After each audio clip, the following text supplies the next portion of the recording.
আজকে আমাদের বায়োলজির class number 28। আমরা ক্লাস নাম্বার 27 থেকে বোটানির পার্টটা শুরু করেছি। ঠিক আছে। হ্যাঁ, তোমাদের একটা কথা বলে রাখি, মানে একটা অফলাইন ক্লাসে আমি থাকি এই বিকালবেলা থেকে সন্ধ্যা পর্যন্ত। সেখান থেকে ফিরতে আমার একটু লেট হয়ে যায়, যার জন্য কোনোদিন বাড়ি ফিরতে না পারলে ক্লাস হয় না, অথবা এই যে আজকেও একটু ডিলে হলো।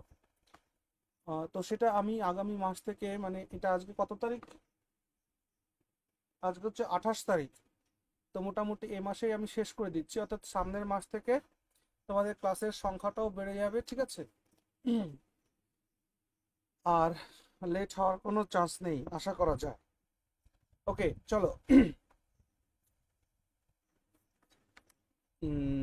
কি বলতে চাইছিলাম? হ্যাঁ, আমরা কি শুরু করেছিলাম? আমরা শুরু করেছিলাম হচ্ছে সেল।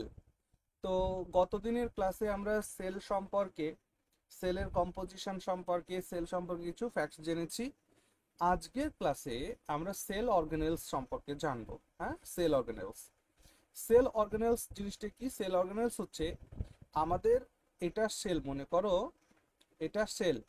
এই সেলের মধ্যে এটা হচ্ছে নিউক্লিয়াস। এই নিউক্লিয়াস আর এই সেল মেমব্রেন এর মাঝখানে কি থাকে? এর মাঝখানে থাকে হচ্ছে প্রোটোপ্লাজম। আচ্ছা, প্রোটোপ্লাজমটা কি? প্রোটোপ্লাজমটা হচ্ছে সেলের মধ্যে যে ধাত্রটা থাকে, যে প্লাজমটা থাকে, লিকুইডটা থাকে, সেটা নিউক্লিয়াসের মধ্যেও থাকে, সেলের মধ্যেও থাকে। তো নিউক্লিয়াসের লিকুইড, সেলের এই এই বাইরের লিকুইড, এই সবটাকে মিলে বলা হয় প্রোটোপ্লাজম। আর এই প্রোটোপ্লাজমকে দুটো ভাগে ভাগ করা হয়েছে। একটাকে বলা হচ্ছে সাইটোপ্লাজম, আর একটাকে বলা হচ্ছে নিউক্লিওপ্লাজম। সাইটোপ্লাজম কোনটা? অর্থাৎ নিউক্লিয়াস বাদ দিয়ে সেল মেমব্রেন এই জায়গাটুকুর মধ্যে যে প্লাজমটা রয়েছে সেটা হচ্ছে সাইটোপ্লাজম। তো সেই সাইটোপ্লাজমের মধ্যে সমস্ত কোষ অঙ্গাণুগুলো থাকে। তাহলে সেল অর্গানেলস মানে বাংলায় বলবো কোষ অঙ্গাণু। এই কোষ অঙ্গাণু সম্পর্কে আজকে আমরা জানবো। ডিএনএ আরএনএ সম্পর্কে আমরা জানবো। ঠিক আছে, চলো তাহলে আমরা শুরু করি। আবার বলছি, আমরা একদম এক্সাম ওরিয়েন্টেড ফ্যাক্টস গুলোকে লিখবো আজকের নোটে।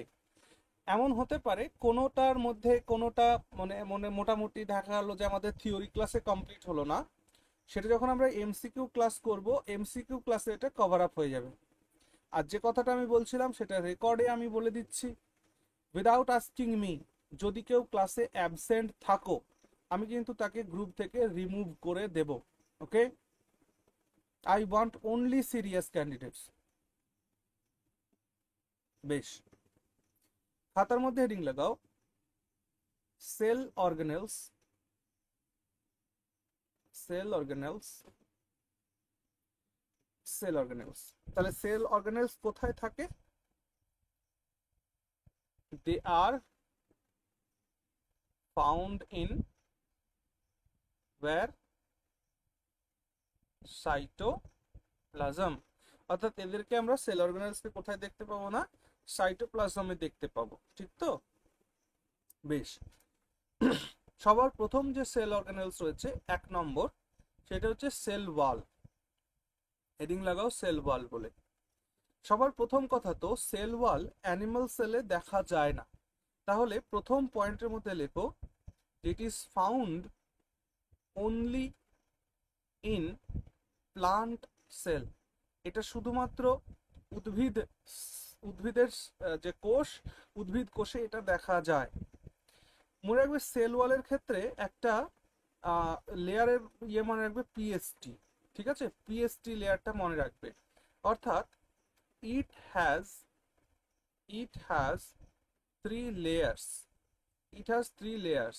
অর্থাৎ সেল ওয়ালের 3টি লেয়ার আছে। সেল ওয়ালের কটা লেয়ার আছে? সেল ওয়ালের 3টি লেয়ার আছে।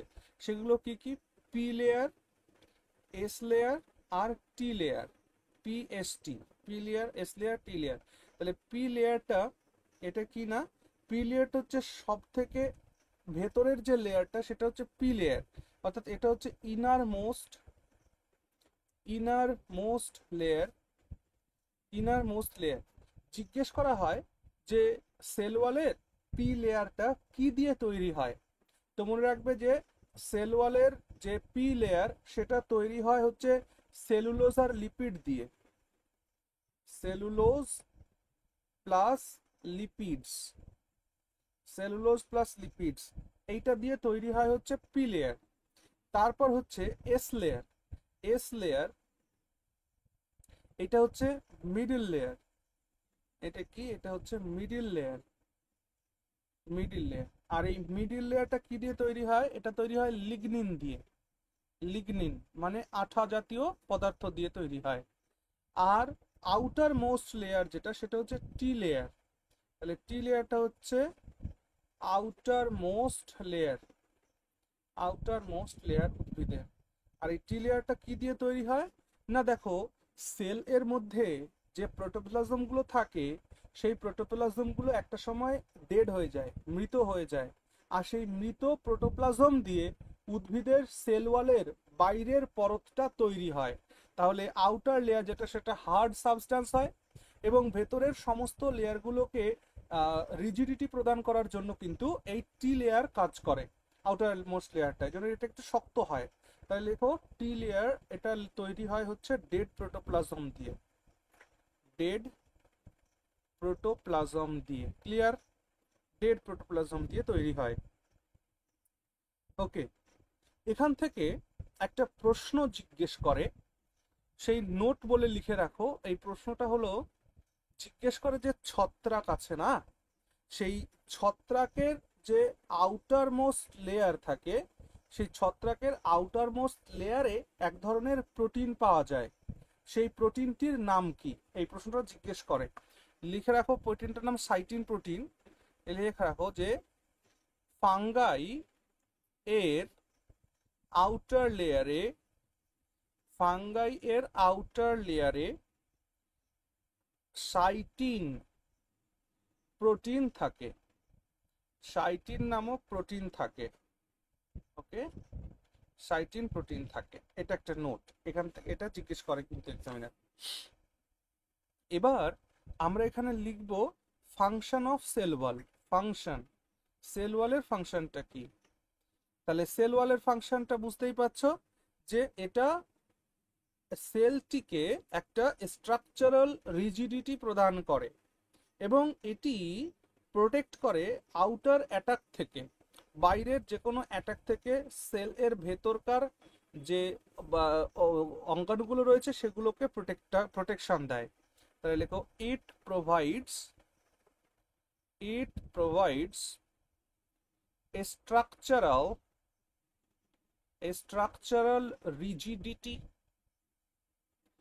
structural rigidity, and it protects the plants from outer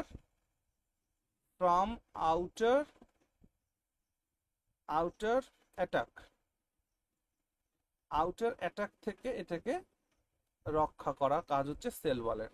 clear হলো? চলো এই পর্যন্ত নোট হলে আমরা মুছে দিই। হ্যাঁ দাদা। স্যার হ্যাঁ বলো। বলছি, স্যার ওই যে যেটা সাইটিন বললেন, ওটা স্পেলিংটা কি আছে? CHITENE। এটা এটা কি পি এর মতন মনে হচ্ছে না এফ মনে হচ্ছে? আমি কিন্তু এফ এভাবে লিখি।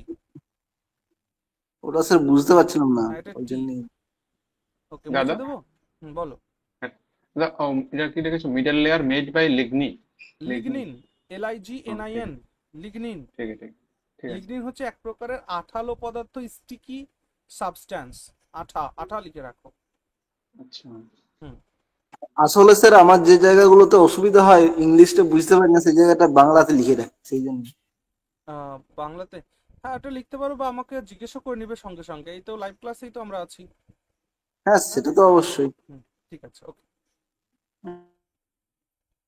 চলো, তারপর 2 নম্বর সেল অর্গানেলস হচ্ছে এন্ডোপ্লাজমিক রেটিকুলাম, ER, যেটাকে আমরা লিখেছিলাম না, এন্ডোপ্লাজমিক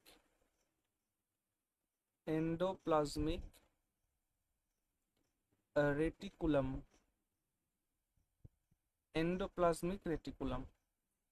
ER। তো সবার প্রথমে এন্ডোপ্লাজমিক রেটিকুলাম কয় প্রকারের হয় বলো দেখি?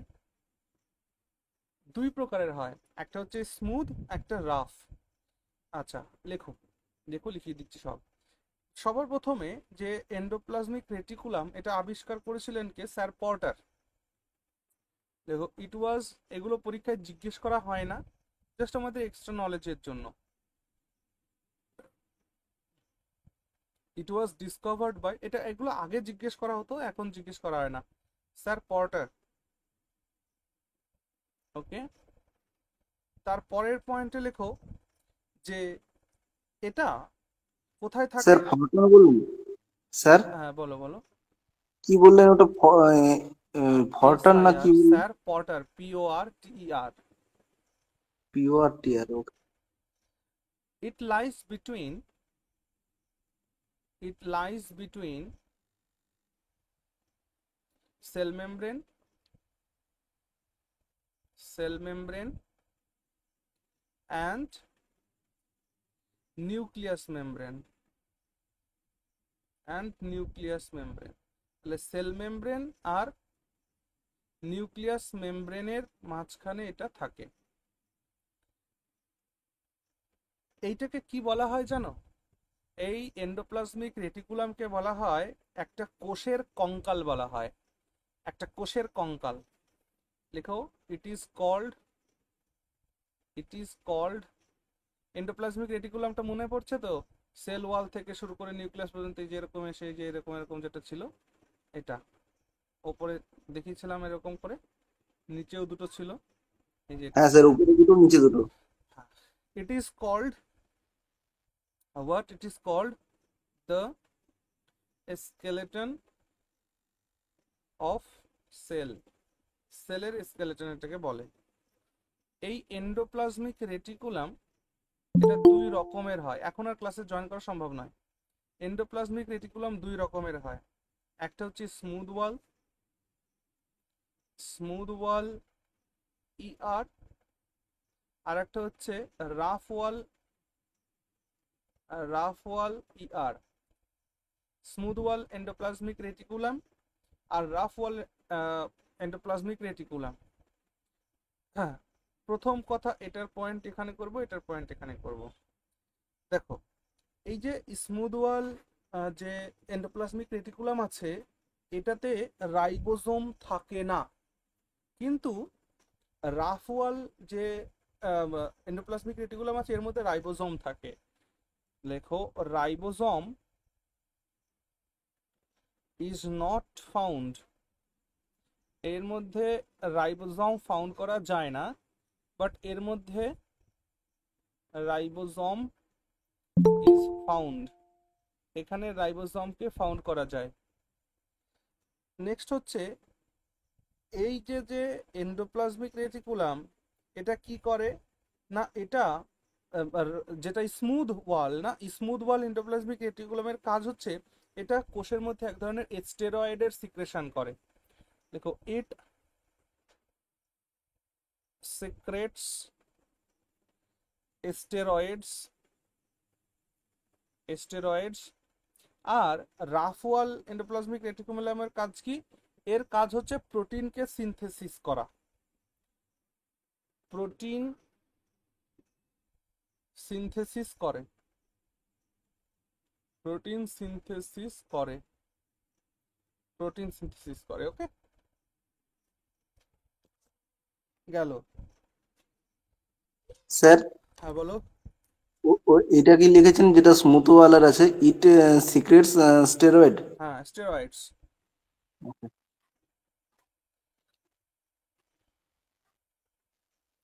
চলো যাবো 3 নম্বরে।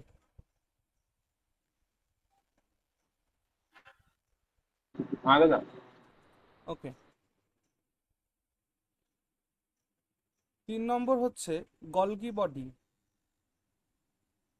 Golgi body. সবার প্রথমে তো গলগি বডি আবিষ্কার করেছিলেন হচ্ছে ক্যামিলো গলগি, যার জন্য এটাকে গলগি বডি বলা হয় তার নাম অনুসারে। লেখো, it was discovered by, it was discovered by Sir Camillo, Camillo Golgi, hence it is called Golgi body। এই জন্য এটাকে গলগি বডি বলে, যেহেতু গলগি ফাউন্ড করেছে এটাকে। এইটা হচ্ছে সেল এর ট্রাফিক কন্ট্রোলারের কাজ করে। অর্থাৎ সেল এর মধ্যে কোনো পদার্থকে এক জায়গা থেকে আরেক জায়গায় নিয়ে যাওয়ার কাজটাই হচ্ছে গলগি বডির। কি বলেছি বুঝতে পেরেছো? আরেকবার বলছি, এই গলগি বডিকে বলা হয় যেটা হচ্ছে ট্রাফিক কন্ট্রোলার অফ সেল। কারণ এই গলগি বডির এই সেল এর মধ্যে কোনো পদার্থকে এক জায়গা থেকে আরেক জায়গায় ট্রান্সপোর্ট করার দায়িত্ব হচ্ছে এটার থাকে। তাই লেখো যে এটি এটি এটি দাদা ইংরেজিতে লেখা আছে না? এটি সেল এর মধ্যে আচ্ছা ইংরেজিতে লিখে দেবো, ওকে লেখো। স্যার বাংলাতে লেখা হয়ে গেছে। হ্যাঁ বাংলাতে যারা লিখছো বাংলাতে লেখো, ইংরেজিতে লিখলে লেখো। লেখো ইট ইট transports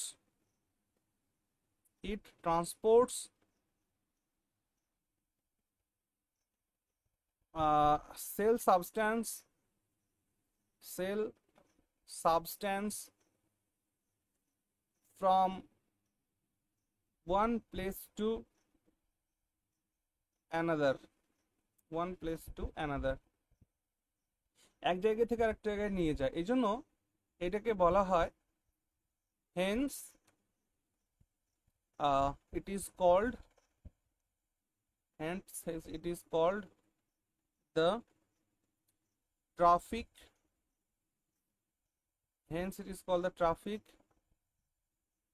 controller of cell।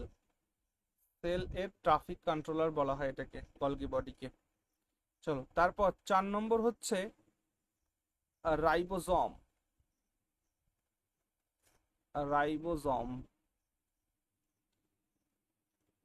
Ribosome এটা আবিষ্কার করেছিলেন কে বলতো স্যার? প্যালেড। দেখো ইট ওয়াজ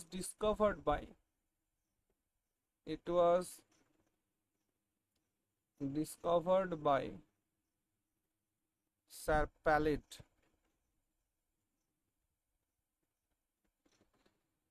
এটি সাইটোপ্লাজমের বিভিন্ন জায়গাতে ছড়িয়ে ছিটিয়ে থাকে, ঠিক আছে?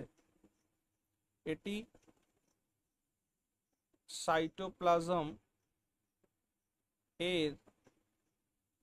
সাইটোপ্লাজমের সর্বত্র ছড়িয়ে ছিটিয়ে থাকে বা ছড়িয়ে থাকে, ঠিক আছে? এটা সাইটোপ্লাজমের সর্বত্র ছড়িয়ে থাকে। তারপর কি? এটা হচ্ছে কোষের সব থেকে ছোট একটা অঙ্গাণু। লেখো it is the smallest cell organelles। এটা হচ্ছে সেলের সব থেকে ছোট সেল অর্গানেলস।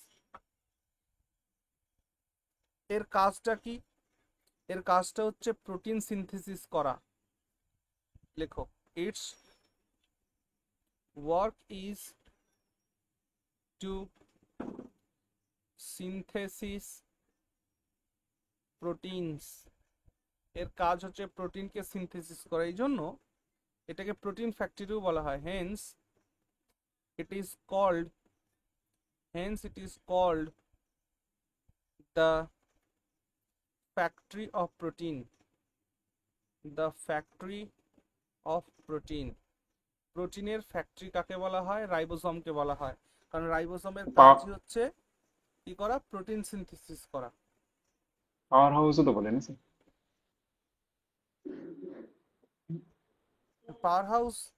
পাওয়ার হাউস মাইটোকন্ড্রিয়ার মধ্যে আমাদের সমস্ত ঘটনা ঘটে। মাইটোকন্ড্রিয়াকে পাওয়ার হাউস বলে ভাই। হ্যাঁ ঠিক আছে। কারণ যে সেলুলার রেসপিরেশনের কথা আমরা পড়ে এসেছি আগে, সেই সেলুলার রেসপিরেশন মাইটোকন্ড্রিয়ার মধ্যে ঘটে। তার মানে গ্লুকোজের ফর্মেশন কোথায় হয়? এই এটিপির ফর্মেশন কোথায় হয়? না, এটিপির ফর্মেশন হয় হচ্ছে মাইটোকন্ড্রিয়ার মধ্যে। ওকে, এই কারণে ওটাকে বলে। চলো এরপরেই মাইটোকন্ড্রিয়া লিখবো, মুছে দেবো এটা। হ্যাঁ দাদা মুছে দিন। ওকে, 5 নম্বর তাহলে কি? 5 নম্বরে লেখো মাইটোকন্ড্রিয়া।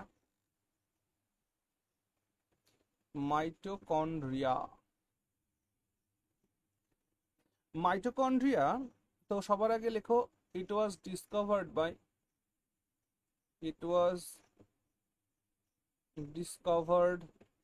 বাই 3 জন লোকের কথা লেখো। একটা হচ্ছে অ্যান্টন ভন কোলিকার, অ্যান্টন ভন কোলিকার, আরেকজন আছে অল্টম্যান, আর একজনের সাথে আছে বেন্ডা।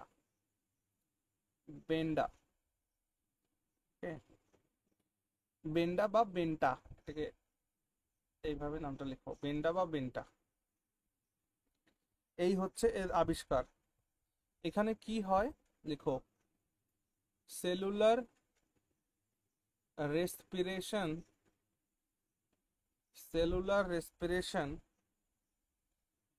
takes place in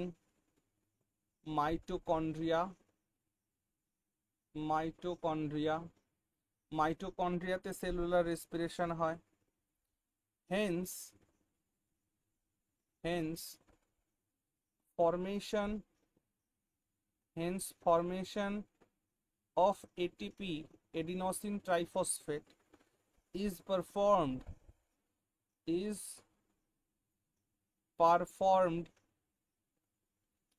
in it। এটার মধ্যে এটিপির ফর্মেশনের পারফরমেন্সটা এখানে হয়, এই জন্য কি বলা হয়, so it is called the powerhouse of the cell। এটাকে বলা হয় সেলের পাওয়ার হাউস বলা হয়। ওকে,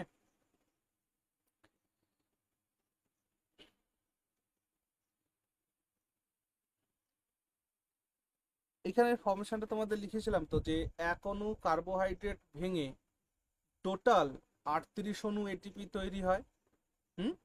হ্যাঁ হ্যাঁ দাদা লিখেছি। এবং 2 অনু বাইরে তার বেরিয়েছে। মধ্যে মাইটোকন্ড্রিয়াতে কি হয়, 36টা এটিপি এখানে থাকে, আর বাকি 2টো এটিপি কোথায় যায়, এই যে কাজটা হয় পারফরমেন্স, তার জন্য ওই এনার্জিটাকে ফুয়েল খরচ হয়, ফুয়েল হিসাবে ফুয়েল কাজ হিসেবে। করে।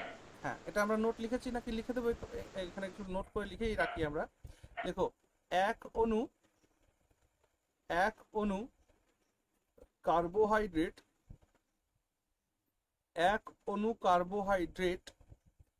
ভেঙে 38 অণু এটিপি তৈরি হয়।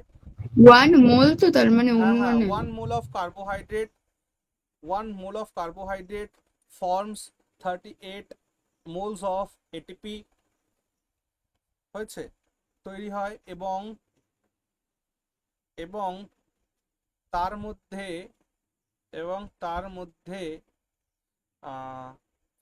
মাইটোকন্ড্রিয়াতে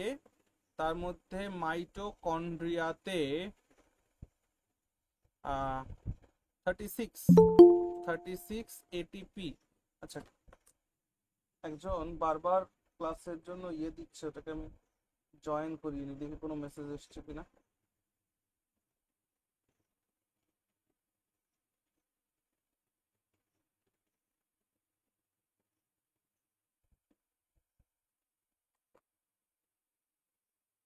রিসেন্টলি জয়েন করলে দেরি করবে না কিন্তু পরের দিন থেকে, আর তাহলে জয়েন করাবো না।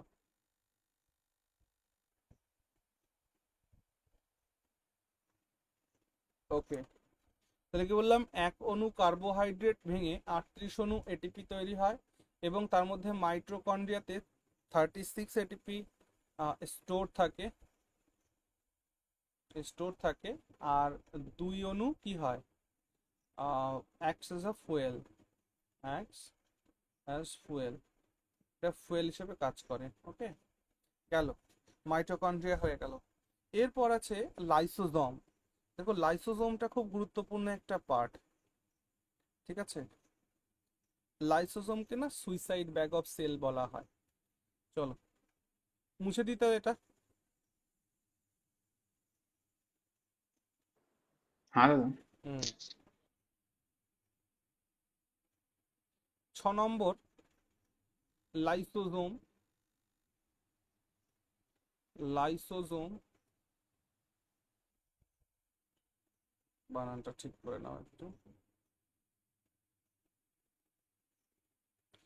লাইসোজোম, দেখো লাইসোজোম এটা এক ধরনের কি, এর মধ্যে এক ধরনের হাইড্রোলাইটিক এনজাইম থাকে। আর এই হাইড্রোলাইটিক এনজাইমটা যে ওল্ড প্রোটোপ্লাজম থাকে সেলের মধ্যে সেটাকে ধ্বংস করার জন্য সেটা একটা সময় বার্স্ট হয়ে যায়, যাতে করে পুরনো সেল ডিস্ট্রয় হয়ে নতুন সেলের জায়গা তৈরি হয়। আর এইভাবেই কিন্তু উদ্ভিদের যে মানে তোমরা দেখতে পাচ্ছ বার্ক যেটা থাকে না, উদ্ভিদের যে বার্ক থাকে, উদ্ভিদ বলছি, আমাদের প্রাণী কোষের মানে সেল ডিভিশনে কিন্তু এর একটা বিশেষ ভূমিকা রয়েছে। আর মনে রাখবে লাইসোজোম শুধুমাত্র প্রাণী কোষে থাকে, উদ্ভিদ কোষে লাইসোজোম থাকে না। আচ্ছা এক এক করে লেখো নোট। দেখো it was discovered by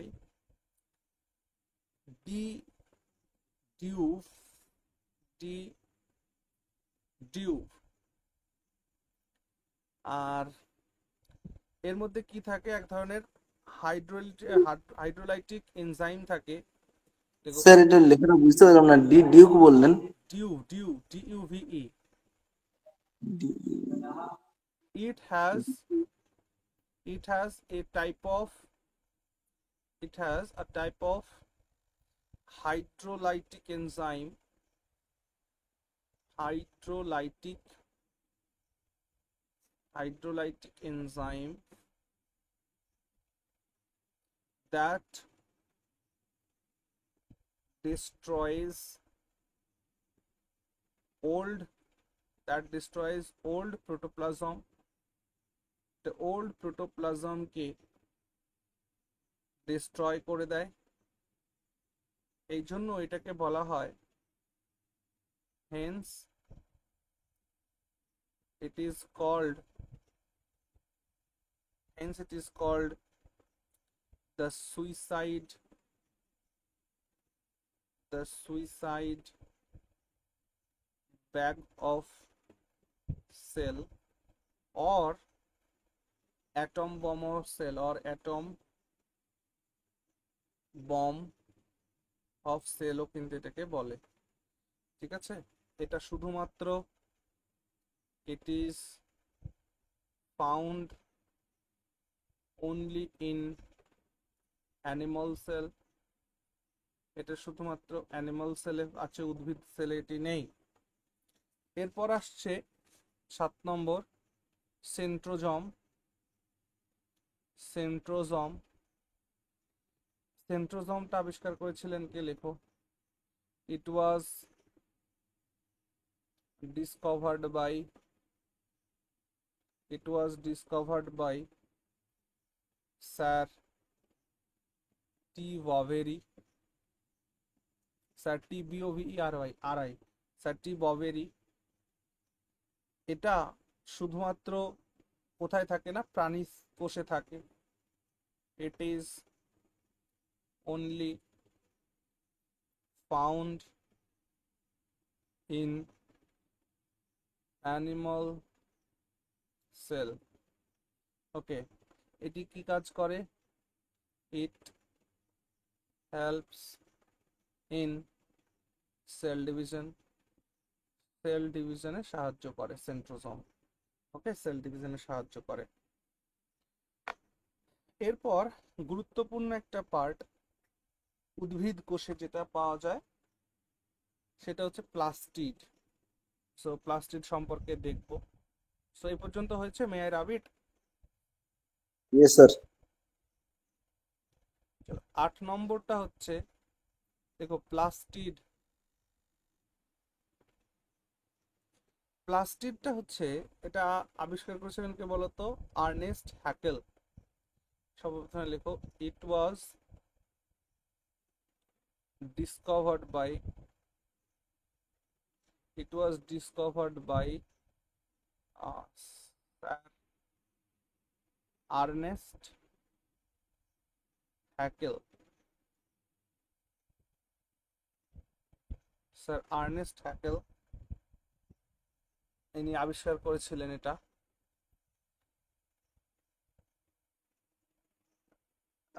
sir Ernest Haeckel সম্পর্কে না আরেকটা পয়েন্ট লিখে রাখবে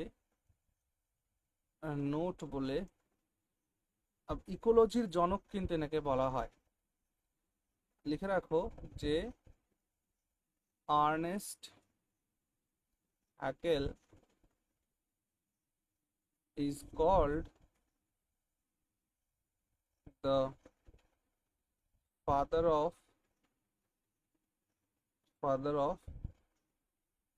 ইকোলজি, ইকোলজির জনক বলা হয়।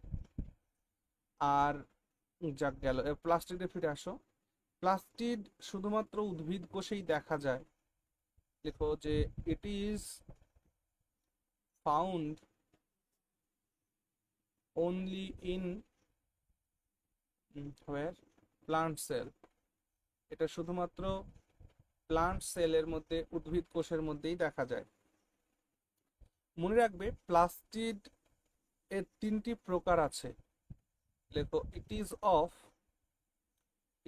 অফ থ্রি টাইপস, এটা তিন প্রকারের হয়। এক নাম্বার, এটা এক নাম্বার বা এ দাগ দিয়ে লেখো, এটা হচ্ছে chloroplast,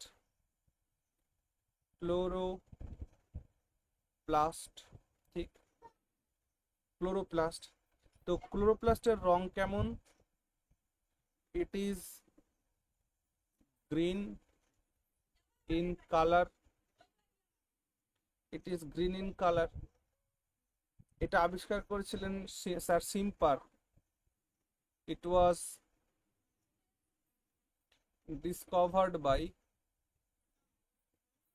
discovered by Sir Simper, ঠিক আছে। এটা কোথায় থাকে? It is found in leaf, এটা পাতাতে থাকে, লিফে থাকে। আর কি বলবো, এটা কিসে সাহায্য, ফটোসিনথেসিসে সাহায্য করে, বুঝতে পারছো? Chloroplast, it helps in photosynthesis, এটা ফটোসিনথেসিসে হেল্প করে। এটা উদ্ভিদের জন্য খাবার তৈরি করে। হ্যাঁ, it makes food for plants. Okay, so এটাকে না, so it is called the kitchen house, the kitchen house of plant, উদ্ভিদের রান্নাঘর, বাংলায় মনে থাকবে, উদ্ভিদের রান্নাঘর, উদ্ভিদের রান্নাঘর বলা হয় এই ক্লোরোপ্লাস্টকে। তাহলে প্লাস্টিড কয় প্রকার বললাম? প্লাস্টিড তিন প্রকার। একটা হচ্ছে ক্লোরোপ্লাস্ট, এটা সম্পর্কে লিখলাম। এরপর আছে হচ্ছে লিউকোপ্লাস্ট। দেখো লিউকোপ্লাস্টও না, লিউকোপ্লাস্ট আবার তিন প্রকারের হয়, বুঝতে পারছো? লিউকোপ্লাস্ট তিন প্রকারের, একটাকে বলা হয়, আচ্ছা লিখে দিই। হ্যাঁ, এই পর্যন্ত হলে বলো, তারপরে নেক্সট যাই। হ্যাঁ দাদা হয়ে গেছে। আচ্ছা ওকে, তাহলে বি দাগ হবে এবার, তাই না? এইটার থেকে কিন্তু আমরা শুরু করছি, এবার হচ্ছে বি দাগ হবে। তোমরা তোমাদের মতন করে লিখে নিও বি দাগ। তাহলে বি দাগে কি হচ্ছে? Leucoplast, LEUCO, leucoplast. তো লিউকোপ্লাস্ট আবিষ্কার করেছিলেন কে? লিউকোপ্লাস্ট এটা স্যার সিম্পলই হয় বোধহয়, আমি জানি না এটা কি আবিষ্কার করেছেন। লিউকোপ্লাস্ট এটা হচ্ছে কালারলেস প্লাস্টিড। জিজ্ঞেস করে কিন্তু কোন প্লাস্টিডের রং কি, তাই লেখো যে ইট ইজ কালারলেস। যদি এর ডিসকভারার যদি জানার দরকার হয় তবে একটু গুগল সার্চ করে নিও, আমি জানি না এটা। ইট ইজ কালারলেস প্লাস্টিড, এটা রংহীন। আচ্ছা, তাহলে সবুজ সবুজ যেটা সেটার নাম কি? সবুজ প্লাস্টিকটার নাম কি? ক্লোরোপ্লাস্ট। ক্লোরোপ্লাস্ট। আর লিউকোপ্লাস্টের রং কেমন? সাদ ও কালারলেস। কালারলেস, সাদা নয়, কালারলেস। ওকে, এটা উদ্ভিদের সারা দেহ জুড়ে মানে সব জায়গায় এটা পাওয়া যায়। হ্যাঁ, এবং মনে করবে যে সব জায়গায় বলতে কি, আহ, উদ্ভিদের যে সমস্ত জায়গায় সূর্যের আলো পৌঁছায় না সেই সমস্ত জায়গায় লিউকোপ্লাস্ট পাওয়া যায়, বুঝেছো? পাতাতে কি থাকে? পাতাতে ক্লোরোপ্লাস্ট থাকে। আর উদ্ভিদের সেই সমস্ত জায়গায় লিউকোপ্লাস্ট থাকে যেখানে রোদ পৌঁছায় না। তাহলে এটা লেখো, লেখো it is found there, it is found there in plants where sunlight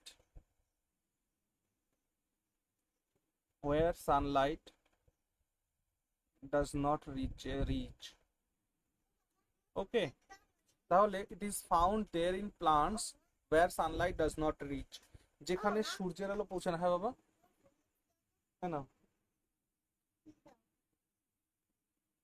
দাঁড়াও, হ্যাঁ। হ্যাঁ, তাহলে কি বললাম যে লিউকোপ্লাস্ট ইট ইজ ফাউন্ড দেয়ার। যেমন শিকড়টা হয় তাই তো? হ্যাঁ বলছি এক্সাম্পল হিসেবে শিকড়টা তো লিখতে হবে, গাছের শিকড়টা। হ্যাঁ, গাছের শিকড় লিখতে পারো। হুম, এবং এর কাজ কি জানো? এটা শিকড় লিখতে পারো স্টেমেরও জায়গায় যেখানে সূর্যালো পৌঁছায় না। এর কাজ হচ্ছে এটি খাবারকে সংগ্রহ করে রাখে। দেখো, it stores the food for the plants, এটা উদ্ভিদের জন্য খাবার সংগ্রহ করে রাখে। তৈরি করে ক্লোরোপ্লাস্ট, আর এটা সংগ্রহ করে রাখে, ভাড়ার ঘর বলতে পারো। এবং মনে রাখবে লিউকোপ্লাস্ট না 3 প্রকারের হয়। ইট ইজ অফ 3 টাইপস, এটাও 3 প্রকারের হয় লিউকোপ্লাস্ট। যেমন রোমান হরফের 1 দাগ, সেটাকে একটা বলা হয় অ্যামিলোপ্লাস্ট। অ্যামিলোপ্লাস্ট বা অ্যামাইলোপ্লাস্ট যাই বলো না কেন, অ্যামিলোপ্লাস্ট বা অ্যামাইলোপ্লাস্ট। এটা কার্বোহাইড্রেটকে স্টোর করে। ইট স্টোরস কার্বোহাইড্রেট, ঠিক আছে? যেমন এটা কোথায় কোথায় দেখতে পাবে তোমরা? এটা দেখতে পাবে হচ্ছে পটেটোতে দেখতে পাবে, পটেটো। দেখতে পাবে ব্যানানার মধ্যে, দেখতে পারবে ধানের মধ্যে, রাইস চালের মধ্যে দেখতে পাবে। আচ্ছা, রোমান হরফের 2 দাগ, একটা আছে ইলিওপ্লাস্ট। স্যার হ্যাঁ বলো। একটা স্যার কোশ্চেন ছিল, হ্যাঁ বলো। বলছি স্যার রাইস যেটা লিখলেন এইটা তো আপনি বললেন যে যেটা আপনার যেখানে সূর্যালো যায় না, তার মানে রাইস মানে গাছের শিকড়ে থাকে, মানে ধান ধান গাছের কি শিকড়ে থাকে না নাকি না ভাই, চালাতে? না ভাই, বিষয়টা হচ্ছে যে চালের মধ্যে, বীজের মধ্যে থাকে। ধান গাছের যে বীজ রয়েছে না, সেই ধানের বীজের মধ্যে থাকে, রাইসের মধ্যে থাকে। ওকে, আর ইলিওপ্লাস্ট। আর তাহলে স্যার কলাটাও কি ওই সেম? হ্যাঁ, কলার মধ্যেই তো থাকে না কার্বোহাইড্রেটটা, যেটা ইয়ে দিয়ে ঢাকা থাকে। এটা তুমি হ্যাঁ, এক কলার মিনিট চাল। শোনো, 1 মিনিট শোনো। তোমরা কি নিয়ে আলোচনা করছো বলো তো? এখন কি বিষয়ে পড়া হচ্ছে বলো দেখি? এরা কারা? এরা হচ্ছে সেল অর্গানেলস মেরে প্যারে ভাই। সেল অর্গানেলস মানে এদেরকে দিয়ে একটা সেল তৈরি হয়। এরকম কতগুলো সেল দিয়ে একটা টিস্যু তৈরি হয়, কতগুলো টিস্যু মিলে একটা অর্গান তৈরি হয়, তারপর কতগুলো অর্গান মিলে একটা বডি তৈরি হয়। একবার ভাবো, কল্পনা করো। তোমরা কিন্তু একটাও আউটার লেয়ার কিছু পড়ছো না, এটা একটা সেল এর মধ্যে যারা যারা থাকে তাদের নিয়ে আলোচনা করছো। তাহলে 2 নম্বর হচ্ছে ইলিওপ্লাস্ট। ইলিওপ্লাস্টটা এটা ফ্যাটকে স্টোর করে, এবং এই সমস্ত জায়গা থেকে প্রশ্ন জিজ্ঞেস করলে ছেলে মেয়েরা, দেখো তোমাদের যে বই আছে সেই বইয়ে এতটা ইন ডিটেলসে লেখা নেই আমি জানি, হ্যাঁ, তাই না? তিনখানাই আছে, ক্লোরোপ্লাস্ট, লিউকোপ্লাস্ট আর এটা কি জানি। হ্যাঁ, এই জন্যই বলছি যে এই জায়গাগুলো থেকে প্রশ্ন জিজ্ঞেস করে। যেমন জিজ্ঞেস করবে কোন প্লাস্টিড কার্বোহাইড্রেটকে স্টোর করে, সো অ্যামাইলোপ্লাস্ট। জিজ্ঞেস করবে কোন প্লাস্টিড ফ্যাটকে স্টোর করে, ইলিওপ্লাস্ট। তো ইলিওপ্লাস্ট লেখো, ইট স্টোরস হোয়াট ফ্যাট, এটা ফ্যাটকে স্টোর করে। এবার এটা কোথায় কোথায় দেখতে পাবে তুমি? এটা দেখতে পাবে যে বাদাম আছে না, বাদামের মধ্যে গ্রাউন্ড নাট, কোকোনাটের মধ্যেও দেখতে পাবে, কোকোনাট ইটিসি। অর্থাৎ বুঝতে পারছো, যেখানে যেখানে ফ্যাট থাকে তাদের মধ্যে দেখতে পাবে। আর 3 নম্বর লিউকোপ্লাস্ট হচ্ছে, ওটাকে বলে প্রোটিনোপ্লাস্ট। কি বলে? প্রোটিনোপ্লাস্ট। তাহলে বুঝতেই পারছো প্রোটিনোপ্লাস্টের মধ্যে কি থাকবে, ইট স্টোরস প্রোটিন, এটা প্রোটিনকে স্টোর করে রাখে। এর এক্সাম্পল যদি বলো তাহলে কি বলবো, pulses, any kind of pulses, ডাল, ঠিক আছে, ডাল জাতীয় উদ্ভিদ বা ডাল জাতীয় শস্য, ডাল জাতীয় শস্য, ডাল জাতীয় শস্য। এটা হয়ে গেল। আচ্ছা, 3 নম্বর টাইপের যেটা আমাদের 3 দাগ বাট হবে। স্যার অনেক ডাল তো কালারফুলও হয়।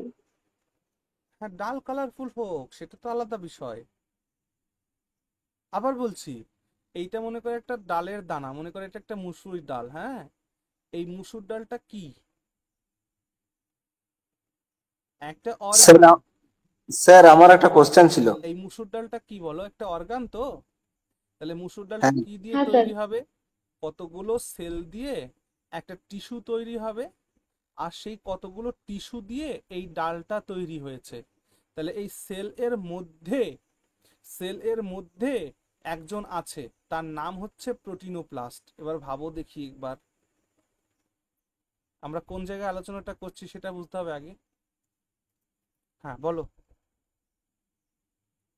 বলো হ্যাঁ, বুঝতে হ্যালো পেরে স্যার। গেছি, হ্যাঁ বলো বলো। বলছি বলছিলাম যে সমস্ত ডালে যদি প্রোটিন থাকে, তাই তো? হুম হুম।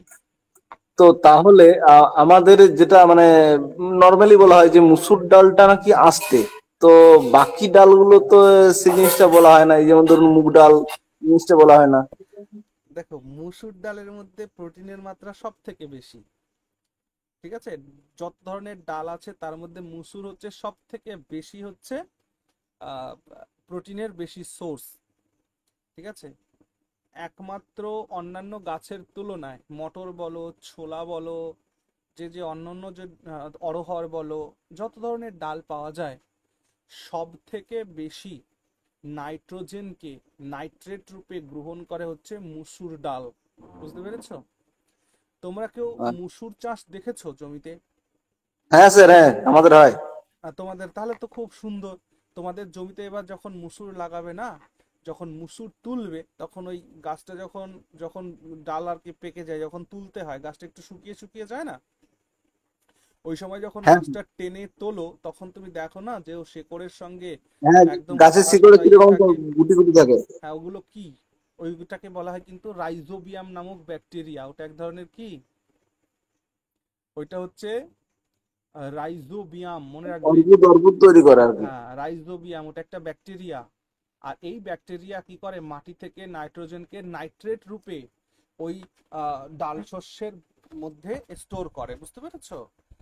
হ্যাঁ, চলো। আচ্ছা। আর মুসুরির ডাল, হ্যাঁ, মানে আমিষ কেন, এটা এটা এক গুরুদেবের কাছে একটা শিষ্য জিজ্ঞেস করেছে, আচ্ছা গুরুদেব, আমি বুঝতে পারি না স্যার এটা। হ্যাঁ, এই মুসুরির ডালটা কেন আমিষ? গুরুদেব বলছে মুসুরির ডাল তাই আমিষ। হ্যাঁ, এই উত্তর, কিচ্ছু করার নেই।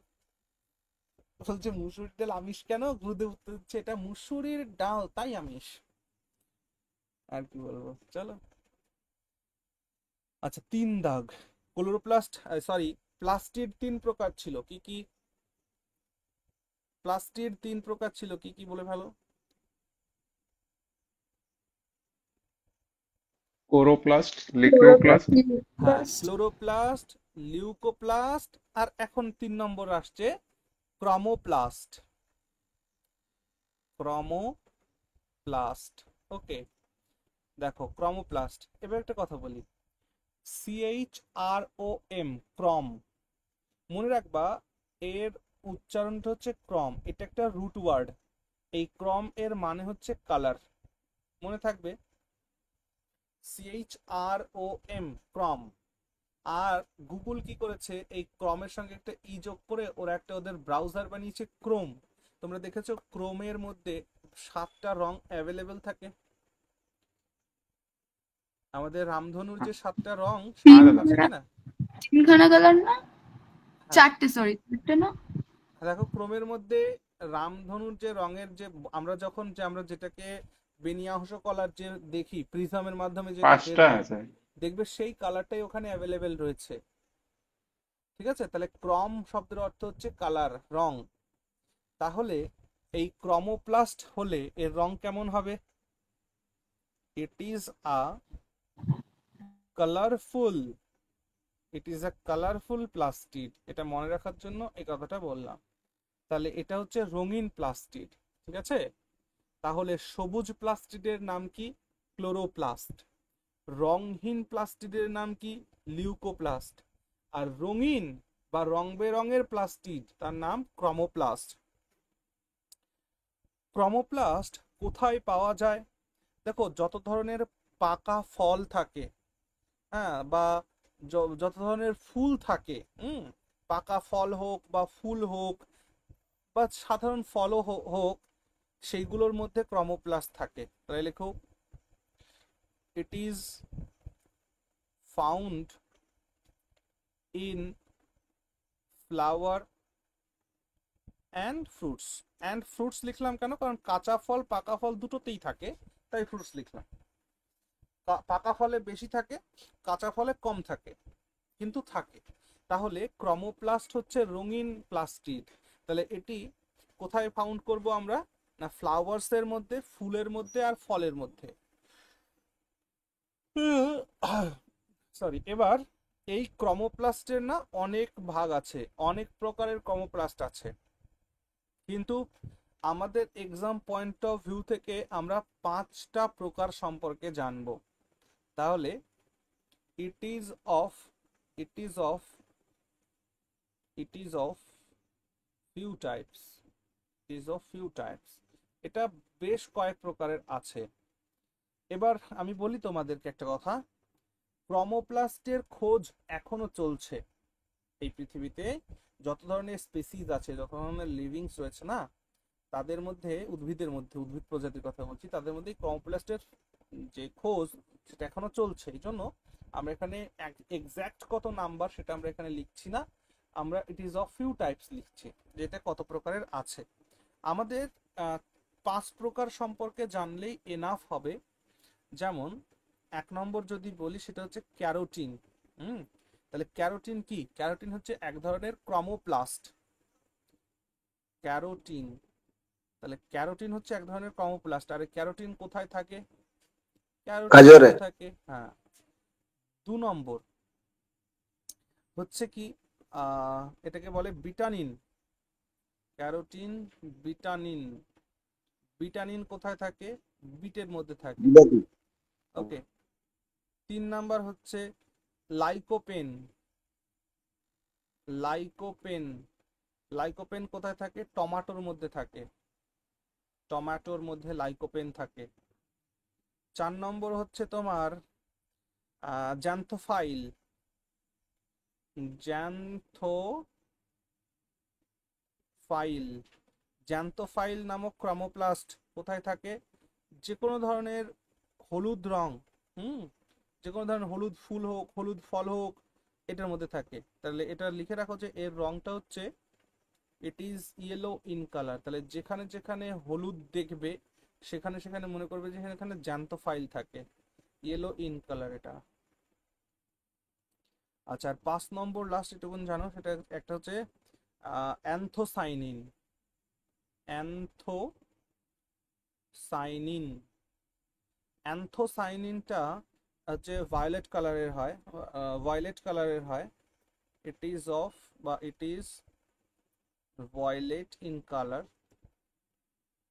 ঠিক আছে, এই যে যেখানেই ভায়োলেট কালার দেখবে সেইখানেই মনে করবে এখানে অ্যান্থোসাইনিন আছে।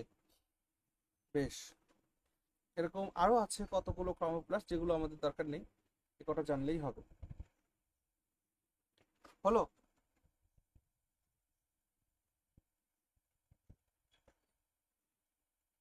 হ্যাঁ দাদা। বেশ, এইবার আসো নেক্সট সেল অর্গানেল, সেটা হচ্ছে ক্রোমোজোম। কত দাগ হবে এটা? কত দাগ হবে? 9। 9। না। Very good, 9। তাহলে লেখো ক্রোমোজোম।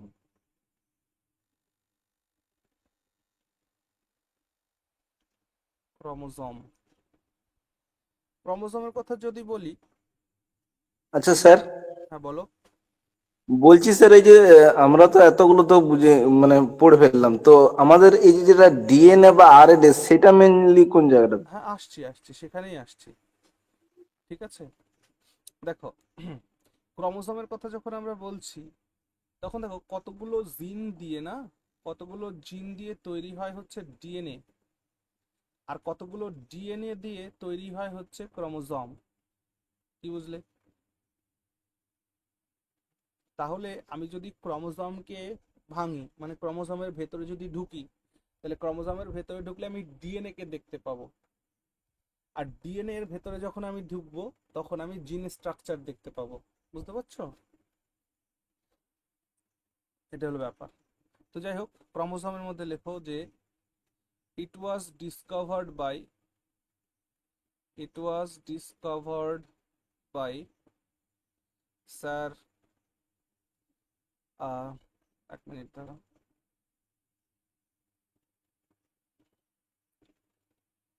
আমি দেখো, সব বিজ্ঞানীদের আগে নামের আগে স্যার লিখছি, এটা সম্মান দেওয়ার জন্য। কারণ এই সমস্ত মানুষগুলোর এই অধ্যাবসায় এবং তাদের এই খোঁজগুলো আমাদের আজকের এই সময়টাতে আমাদের নিয়ে এসছেন তারা। তো এনাদের সম্মান দিতেই হয়, তাই স্যার স্যার এস্ট্রাস। বলো। বলছি, আমরা তো রেসপেক্ট করি, তারা কি করে? কারা? তারা মানে ব্রিটিশরা মেনলি। তো এরা সবাই তো ব্রিটিশ, ব্রিটিশ বা না না না না, অন্য আমরা কোনো। আমরা যেটাকে আবিষ্কার করি ও সেইটাকে আচ্ছা। কি তারা রেসপেক্ট করে? তাই যদি হতো তাহলে হিগস বোসন কেন কোনা কেন হয়ে গেল? তাহলে তো আগে তো বোসন মানে সত্যেন্দ্রনাথ বসু তো আগে আবিষ্কার করেছিল, তাহলে তো তার নামটা আগে হতো আর কথা। হ্যাঁ, সেটা তো ঠিকই বলেছো। তাহলে তারা যদি আমাকে রেসপেক্ট না করে তো আমি কেন করব? হ্যাঁ, এটাও ঠিক। কিন্তু তবুও আমাদের সোসাইটিতে আজকের যে যুগে আমরা রয়েছি, এইখানে তো ওই একবিংশ শতাব্দীর যে যুগ, কিন্তু এখানে সত্যি কথা তুমি বলেছো ভাই, এটা খুবই কষ্ট লাগে। পরবর্তীকালে আমাদের মধ্য থেকেই কিন্তু সিভিল সার্ভেন্ট তৈরি হবে, এই জন্য। স্যার বিষয়টা সেটা নয়, বিষয়টা হচ্ছে কি ওদের মানসিকতা আজও ওই রকমই রয়ে গেছে, ওদের মানসিকতা চেঞ্জ হয়নি তো। হ্যাঁ, তো ঠিকই আমি বলেছো। ভবিষ্যৎটা দেখি কি করব? হ্যাঁ, এটা ঠিক বলেছো। আমার সব থেকে খারাপ লাগে কি জানো? আফ্রিকা মহাদেশটাকে যখন দেখি, তখন খুব খারাপ লাগে। স্যার আফ্রিকা মহাদেশকে এখনো চুষে খাচ্ছে, সোজা কথা বললে চুষে খাচ্ছে এখন। সেটাই। আফ্রিকা মহাদেশকে কি বলা হয় জানো? ক্রেডেলস অফ, অন্ধকারাচ্ছন্ন মহাদেশ। না, ক্রেডেলস অফ হিউম্যান বিং, অর্থাৎ মনুষ্য প্রজাতি সবার প্রথম ওইখানে উদ্ভূত হয়েছিল। আফ্রিকা থেকেই সমগ্র বিশ্বে মানুষ ছড়িয়েছে, ওই জায়গাটাতে মানুষের সৃষ্টি হয়েছে, আদি স্থান এই পৃথিবীর। তো সেখানের মাইন্স মিনারেলস ভরপুর, সেগুলোকে এই পাশ্চাত্য দেশগুলো শোষণ করছে, অথচ তাদের না আছে ঘরবাড়ি, না আছে খাবার, না আছে পোশাক।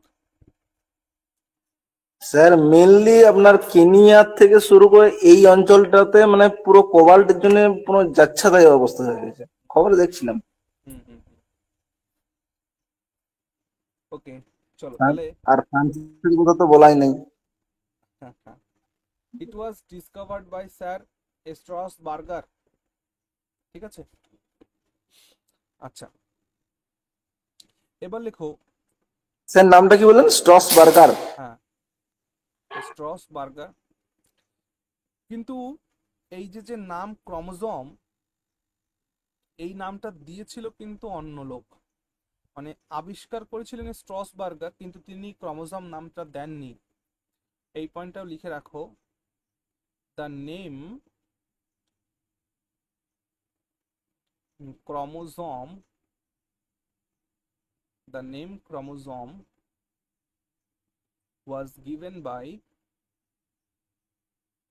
was given by Sir Henrik von Waldeyer. Sir Henrik, এদের নামগুলো কেমন একটা, HEINRICH, হেনরিক ভন ওয়ালডেয়ার। নামের বানানটা, স্পেলিংটা কোথাও কোথাও ভুল হতে পারে, ওটাকে তোমরা একটু মানিয়ে নিও। The name chromosome was given by Henrik von Waldeyer.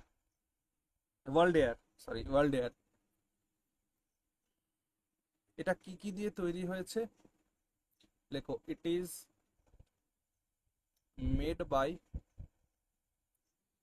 DNA, RNA, আর হচ্ছে এর মধ্যে আরেকটা প্রোটিন থাকে, অ্যান্ড হিস্টোন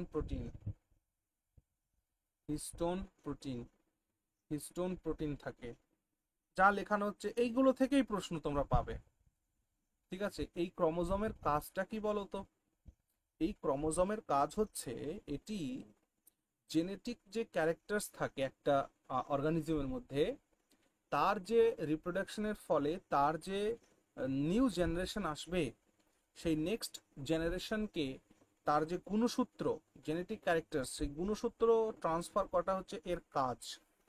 ঠিক আছে, এবং এই ক্রোমোজোম সবসময় পেয়ার্সে থাকে। যখনই ক্রোমোজোমের পেয়ার্স ব্রেক হয়, তখনই মনে করতে হবে সেই অর্গানিজমের মধ্যে কোনো না কোনো ধরনের ডিজিজ ক্রিয়েট হলো, আর সেটা কিন্তু আমরা হিউম্যান ডিজিজের মধ্যে পড়ে এসেছি। ওকে, তাহলে এটার কাজ লিখে রাখো যে ইট ট্রান্সফার্স হোয়াট না জেনেটিক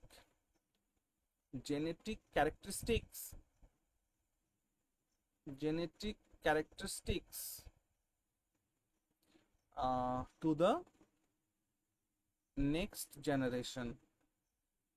জেনারেশনের মধ্যে, নেক্সট জেনারেশনের মধ্যে জেনেটিক ক্যারেক্টারিস্টিক্সকে ট্রান্সফর্ম করা হচ্ছে এই ক্রোমোজোমের কাজ। এবং ক্রোমোজোম সবসময়, it is always found in pairs. এটা সবসময় পেয়ার্সে থাকে, জোড়া বেঁধে থাকে, আর পেয়ার ব্রেকস হলেই এটা কিন্তু কোনো ডিজিজ ক্রিয়েট করবে। আমাদের মানব শরীরে human has total 23 pairs chromosome. তাহলে মানুষের শরীরে 23 জোড়া ক্রোমোজোম আছে, দ্যাট ইজ 46 পিসেস, 46 পিসেস। বা এর মধ্যে এটা মনে রাখবো যে 22 pairs for other body parts and 23rd pair is sex chromosome. ওকে, এই মেলদের মধ্যে সেটি থাকে হচ্ছে XY, আর ফিমেলদের মধ্যে সেটি থাকে XX। এখন না আমরা খুব স্যার গুরুত্বপূর্ণ একটা চার্ট লিখবো। স্যার বলো বলো। বলছি স্যার, ওই যেটা আমাদের ক্রোমোজোমের নাম দিয়েছেন ওটা কি নাম আছে? ভন কিছু একটা ওয়েল তার কিছু একটু নাম। ভলডেয়ার, হেনরিক ভন ভলডেয়ার, হেনরিক ভন ভলডেয়ার। আচ্ছা শোনো, আমি বলছি এখন আমরা যে লিস্টটা এখানে লিখবো এইটার থেকে মানে পরীক্ষায় প্রশ্ন জিজ্ঞেস করে, ঠিক আছে? তো এইটা না মনে থাকবে না আমাদের, এটা আমরা ভুলে যাব, যার কারণে এই চার্টটা আমাদের পড়ার জায়গায় লাগিয়ে রাখবো, ঠিক আছে? এবার যেটা আমরা লিখতে চলেছি, চলো মুছে দেবো এটা।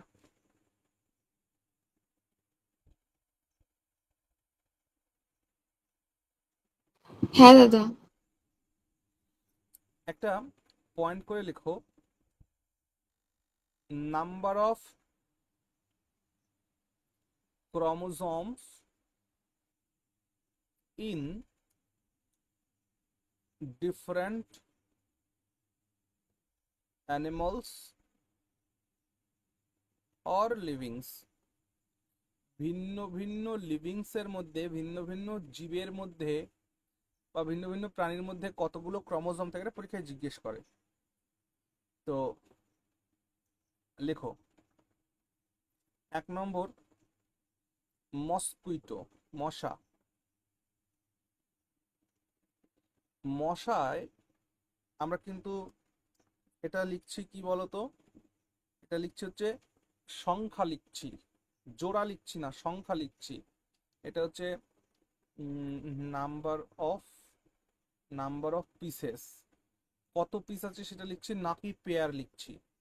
তাহলে মসকুইটো হচ্ছে 6 পিসেস। 2 ফ্লাই, মাছি, মাছির থাকে 12 পিস। যেটা আমরা মটর খাই না, পিস, সেই মটরের থাকে 14 পিস, মানে 7 জোড়া। তারপরে হচ্ছে তোমার অনিয়ন, পেঁয়াজ, অনিয়নের গুণসূত্র বা ক্রোমোসোম হচ্ছে 16 পিস বা 8 জোড়া। তারপর আছে তোমার হলো ভুট্টা, মেইজ, মেইজের গুণসূত্র হচ্ছে 20 পিস বা 10 জোড়া। তারপর তোমার আছে হচ্ছে টমেটো, টমেটো টমেটোর হচ্ছে 24 পিস বা 12 জোড়া। তারপর আছে ব্যাং, ফ্রগ, ব্যাঙের হচ্ছে 26 পিস বা 13 জোড়া। তারপর হচ্ছে তোমার আছে বিড়াল, ক্যাট, ক্যাটের আছে হচ্ছে কয়টা বলতো, 38টি, 38 পিসেস বা 19 জোড়া। আর আছে র্যাট, ইঁদুর, ইঁদুরের আছে হচ্ছে 40 পিস বা 20 জোড়া, ঠিক আছে? 10 নম্বর হচ্ছে আমরা যে রাবিট, খরগোশ, খরগোশের আছে হচ্ছে আহ খরগোশের, আচ্ছা দাঁড়াও, খরগোশের আগেরটা লিখতে হবে, এটা ভুলে গেলে হবে না, সিরিজ ভাবে লিখি। র্যাটের পরে লেখো হুইট, সাজিয়ে লিখে দিচ্ছিস পরপর যাতে মনে থাকে। হুইট, গম, গমের গুণসূত্র হচ্ছে 42 পিস বা 21 জোড়া। তারপর আছে হচ্ছে র্যাবিট, র্যাবিটের আছে হচ্ছে 44 পিস বা 22 জোড়া। হ্যাঁ বলো বাবা, স্কুটির চাবি দিয়ে কি হবে?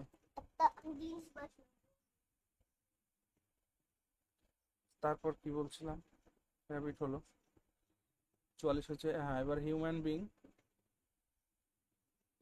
বিন হচ্ছে 46 পিসেস বা 23 জোড়া। তারপর হচ্ছে তোমার আলু, পটেটো, পটেটোর ক্রোমোসোমের সংখ্যা হচ্ছে 48টা, 48, এই জন্য মানে মানুষ এত আলু পছন্দ করে। আর হচ্ছে 14 টোবাকো, টবাকো, টবাকোতে হচ্ছে কত বলতো, মানুষ এই জন্য টবাকো পছন্দ করে, টবাকো 48 পিসেস। আলু আর টোবাকো মানুষের এই জন্য পছন্দ। হর্স, হর্স হচ্ছে, হর্স কত বলো তো,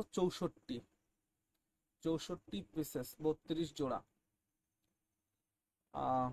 তারপর আছে তোমার কুকুর, ডগ, ডগের আছে হচ্ছে 78 পিস। আর 17 লাস্ট পিজন, পায়রা, পায়রার হচ্ছে 80 পিস, মানে 40 জোড়া। মানে এই কটার মধ্য থেকেই পরীক্ষায় জিজ্ঞেস করে। ওকে, বাকি আর জানার দরকার নেই।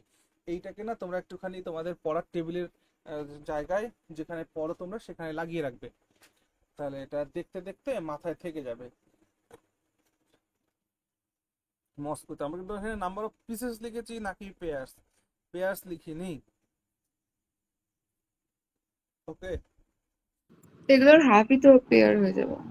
হ্যাঁ এটাকে হাফ করে দিলে পেয়ার হয়ে যাবে। ঠিক গেল।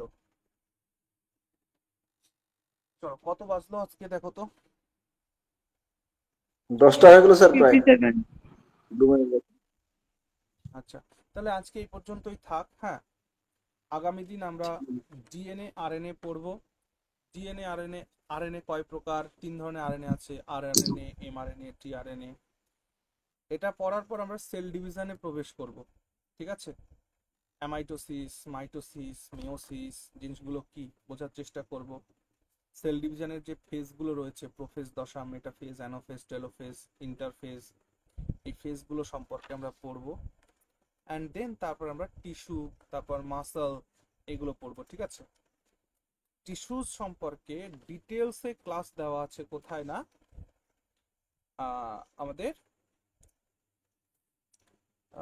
চ্যানেলে আমি করে রেখেছি। তো ওটা অতটা না করলেও হবে, যতটা দরকার করে দেবো। ওকে, ঠিক আছে, আজকে এই পর্যন্ত থাক। ভালো থেকো সবাই। ওকে, গুড নাইট। গুড নাইট দাদা।